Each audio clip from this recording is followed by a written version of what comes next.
Hello, ladies and gentlemen, brothers, sisters, friends, comrades on that YouTube, to my family, okay, and the love of my life. I'm on my way home, babe. On my way home. Got another couple of days to go.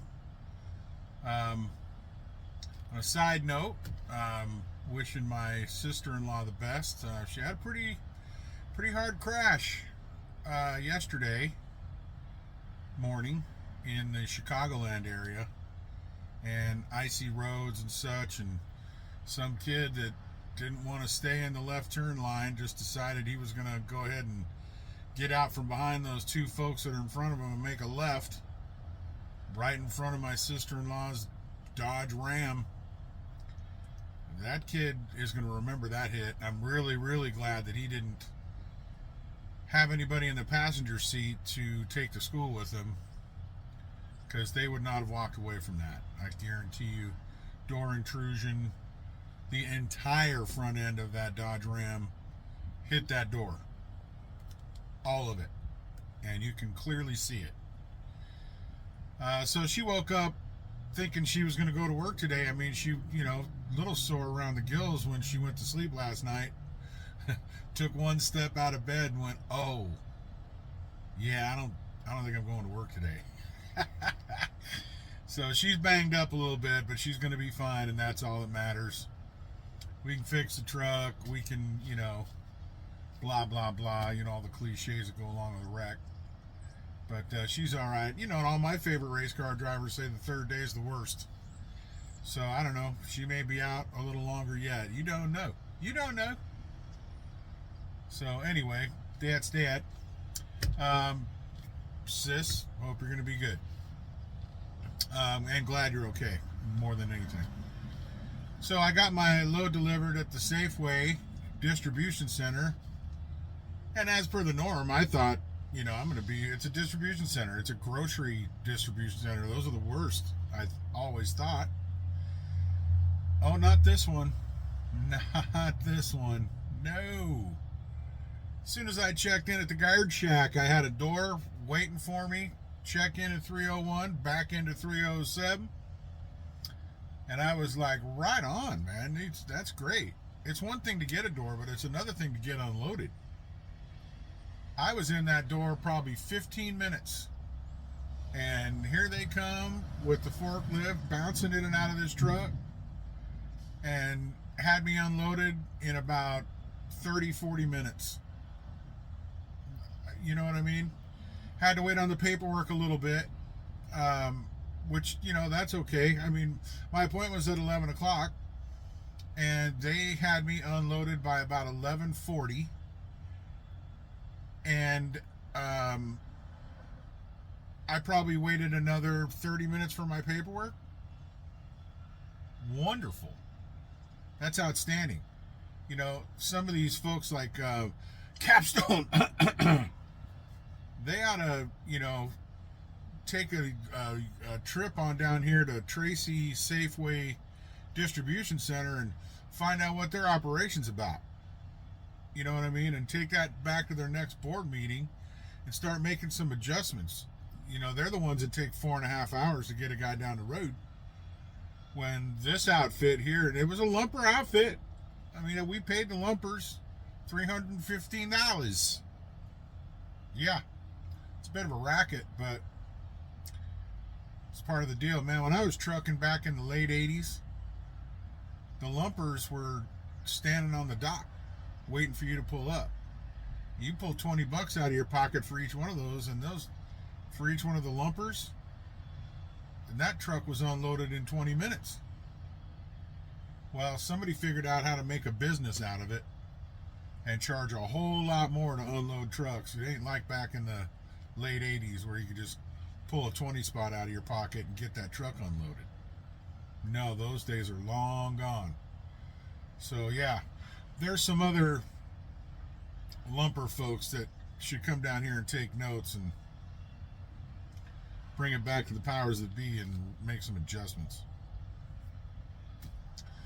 So moving on, I'm at this little mom and pop outfit. It's not often that I do this. It really isn't. But the Flying J up there in Lathrop, where I stayed last night, is just a madhouse, man. It is ridiculous, and it's messy, and it just is not my idea of a good time. I don't need fuel. I don't need DEF. I don't need reefer fuel. I'm good with all that, at least to pick up a load. I might need some fuel heading back south, but I didn't need to stay at a pilot is my whole point, so I decided, let's see what else is around. Because I thought I was going to be waiting here to catch my next load, but my DA is on vacation and won't be back until in the morning, so I'm not going to know until tomorrow morning what my setup's going to be. So I sit here and wait. I already had to move because I wasn't comfortable with where I was parked because of the guy next to me. The guy next to me at that time had a 53 footer and a sleeper ultra loft cab like mine, and he just was not going to be able to get out. Let me show you what I'm talking about. So that curb right there does not move, and there's only so much you can do to get out if there's somebody next to you on your left, and that's the direction everybody's pointed, is kind of diagonally to the left. So you can see the front end of the Volvo that's right next to me. I'm not going to have any problem getting out. I'm really not. There goes some geese in the top of the picture there. Canada geese. I'm not going to have a problem getting out to my left in this spot. And I wouldn't have had a problem getting out to my left in the spot I was in. So I had a bobtail next to me. But dude would have had a hard time getting around me. So I just figured, you know what? Rather than getting woken up at whatever time this guy's leaving, I'm just going to move. So the bobtail, who cares about the bobtail? He can do whatever he wants. But I wanted to get out of the way of this blue KW over here so that he could get out. So I moved. It's easier for all of us that way. Just make the move. So anyway, we're in this little place and we're waiting. Probably not until tomorrow morning will I find out where I'm headed next. Clearly it's going to be to Southern California, but which way am I going to catch a load? That I don't know. I was told that I was a topic of discussion in the dispatch office this day. So at least I know somebody knows about me being empty and ready for a load to move south. I don't know why they would send me south in a homeward direction without a load on my back. I don't know why they would do that. I mean, stranger things have happened, and I'm only 50 miles farther from home than Las Vegas, and I have deadheaded home from Las Vegas once before. That's 250, 60 miles right there. So, I mean, crazier things have happened, but I just feel like we need revenue with this, with this company, just like everybody else does. And why would you send me without a load on here? If they can find me something in, where I'm at, basically Central California, I'm south of Sacramento and Stockton, and a little bit north of Patterson, along I-5. So they could send me in either direction to load this truck and get it down to, I don't care if I got to go to San Diego. Do not care. You can send me to Vista, Chula Vista. I do not care. I'll go anywhere you want me to go. Just get me home on the 23rd. That's all I'm asking. That's all I'm asking. And that's just for home time.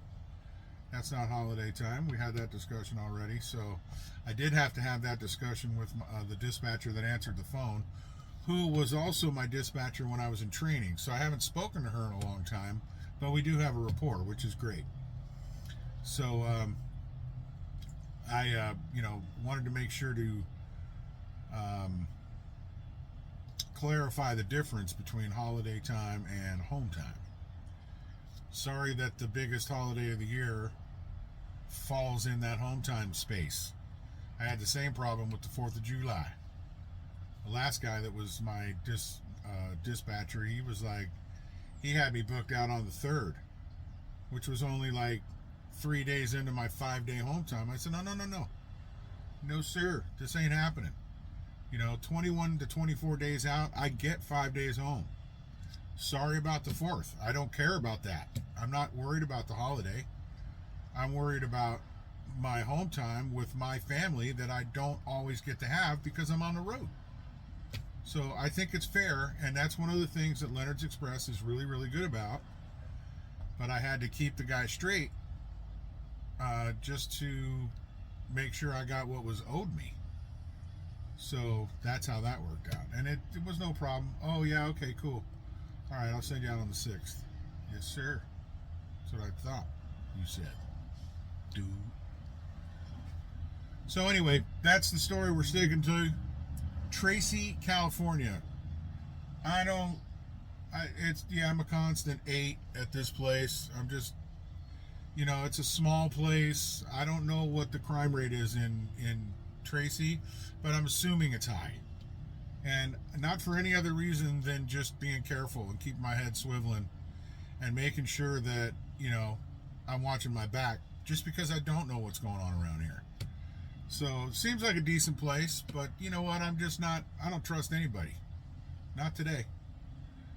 So we're just chilling like villains, running 8 swivel, and you do know who love you. It's your boy, it's Clydesdale. We're running Leonard's Express. I'm going to get home one day or another, I guarantee it, and I'm going to have a load on, because that's what we do here at Leonard's. Take real good care of yourselves and your families and everybody else around you. Open a door for somebody. It's, the holidays. Be nice. Say hi. Actually, speak. Hello. How are you today? What's wrong with saying that? If they don't answer you, well then, they weren't worth saying it to, but, at least you did your end of it. Makes you feel good. Try it. You might like it. You know what I'm saying? Enjoy. Peace!